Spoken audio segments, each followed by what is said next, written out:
रघुकुल रीत सदा चली आई, प्राण जाए पर वचन ना जाए।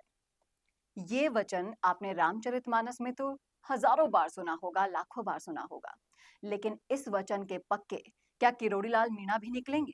क्योंकि उन्होंने ये दोहा अपने सोशल मीडिया पर पोस्ट कर दिया है। अब चारों तरफ उनके इस्तीफे की जो कहानी है वो गर्मागर्म हो चुकी है। और सवाल अब यही उठ रहा है कि बीजेपी का राजस्थान में जो हश्र हुआ है, उसके बाद किरोड़ीलाल मीणा ने जो वादा किया था, क्या वो पूरा करेंगे?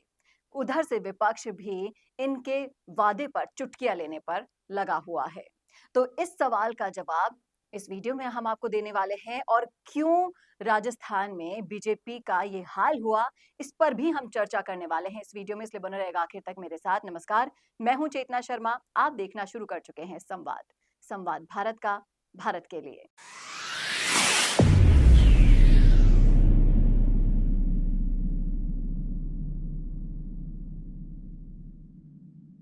तो सबसे पहले वीडियो स्टार्ट करने से पहले मैं आपको कुछ याद दिलाना चाहती हूँ। ये वही पल है जब मुख्यमंत्री का नाम राजस्थान में घोषित हुआ था और ये घमासान किरोड़ीलाल मीणा के समर्थकों ने मचा दिया था। तब किरोड़ीलाल मीणा के कहने पर समर्थक शांत तो हो गए थे।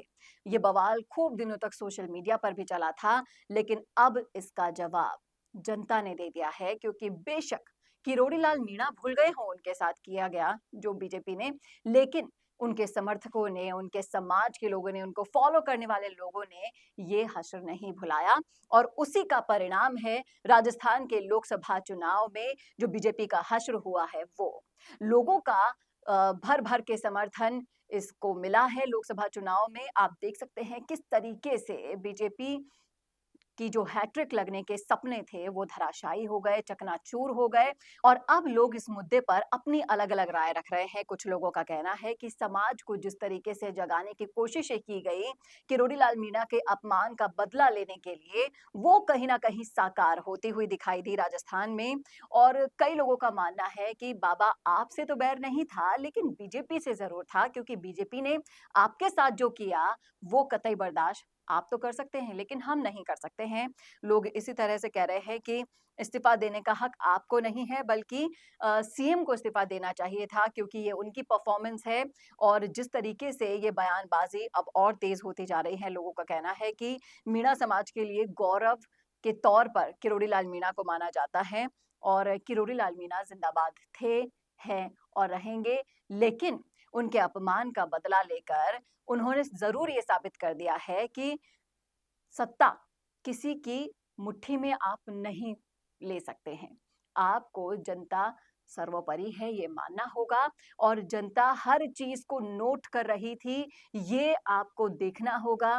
किस तरीके से चरण दर चरण किरोड़ीलाल मीणा के साथ जो भी अन्याय हुआ, उसका पूरा बदला एक ही बार में जनता ने चुकता कर डालिया। और अब सवाल ये उठता है कि किरोड़ीलाल मीणा ने कहा था कि मैंने 7 सीटों पर वचन दिया था मोदी जी को, अगर मैं वो वचन नहीं निभा पाता हूं तो मैं उसी दिन इस्तीफा दे दूंगा। और अब सब तरफ यही चर्चाएं चल रही है कि क्या अब किरोड़ीलाल मीणा अपने वचन को निभाएंगे। क्योंकि जब इस मुद्दे पर डोटासरा से पूछा गया तो डोटासरा ने भी चुटकी ले ली कि किरोड़ीलाल मीणा तो अपने अ, वादे के पक्के हैं, वे कभी थूक कर नहीं चाटते हैं। उन्होंने जो बोल दिया वो करके जरूर दिखाएंगे। और अब सब तरफ यही शोर है। लोकसभा चुनाव के रिजल्ट आने के बाद जो मतगणना का शोर था वो तो थम गया है, लेकिन इसके बाद होने वाली जो राजनीतिक उठापटक है उस पर अब सबका ध्यान केंद्रित हो चला है। राजस्थान में बीजेपी का जो हश्र हुआ, उससे बीजेपी को सीख लेनी चाहिए। अपने प्रत्याशियों के साथ, अपने वरिष्ठतम नेताओं के साथ उन्होंने जो किया, उनको विश्वास में लेकर, क्योंकि कई बार तो किरोड़ीलाल मीणा के खुद के मुँह से भी आपने ये पीड़ा सुनी है कि उन्होंने जो अपने पार्टी के लिए किया, संघर्ष किया इतने सालों का, सिर्फ 5-10 सालों का नहीं है। ये संघर्ष सालों साल का है। और जो पूर्वी राजस्थान में विधानसभा चुनावों में उन्होंने कर दिखाया था करिश्मा, उसका फलस्वरूप उनको कुछ तो मिलना चाहिए था जो नहीं मिला। कई बार उन्होंने पीड़ा जाहिर की और कहीं न कहीं किरोड़ीलाल मीणा को अनुमान लग गया था, इसीलिए वो मतगणना से कुछ दिन पहले से ही इस्तीफे की बात कह रहे थे। अब किरोड़ीलाल मीणा इस्तीफा देंगे या नहीं, ये तो किरोड़ीलाल मीणा ही जाने।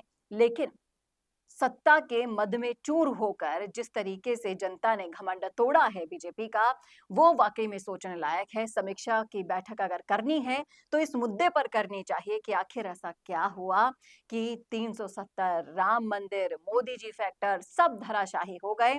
और यहाँ पर जितने भी मुद्दे चले, चाहे से वो प्रत्याशियों का हो, फिर चाहे से वो आपकी जनता की जनता को नेग्लेक्ट करने का हो, अपराध का हो, बेरोजगारी का हो, बतेरे ऐसे मुद्दे रहे जिसे वो जनता ने नोट किया और उन सब के ऊपर अपना फैसला सुनाया। और जनता का फैसला ही आपको मानना पड़ेगा। ये तो अगले चुनावों के लिए जो समीक्षा करनी है उनके पॉइंटर्स हैं कि आपको जनता का मिजाज है वो समझ में आ जाना चाहिए और अपने करीबी नेताओं की जो हालत आपने की है नजरअंदाज करके, जैसा कांग्रेस ने सचिन पायलट के साथ किया था, कांग्रेस को भुगतना हुआ, वैसे ही बीजेपी ने किरोड़ीलाल मीणा के साथ किया, तो अब बीजेपी को भी भुगतान करना होगा।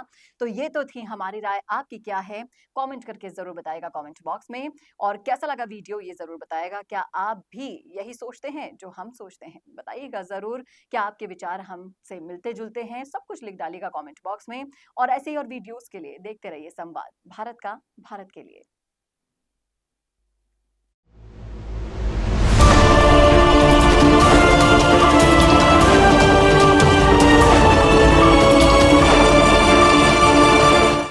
Attention, attention. Do you want to make your promotional headline news? Introducing a game-changing service. I am Varun, your go-to actor for creating impactful promotional breaking news spokesperson video to engage your audience at maximum.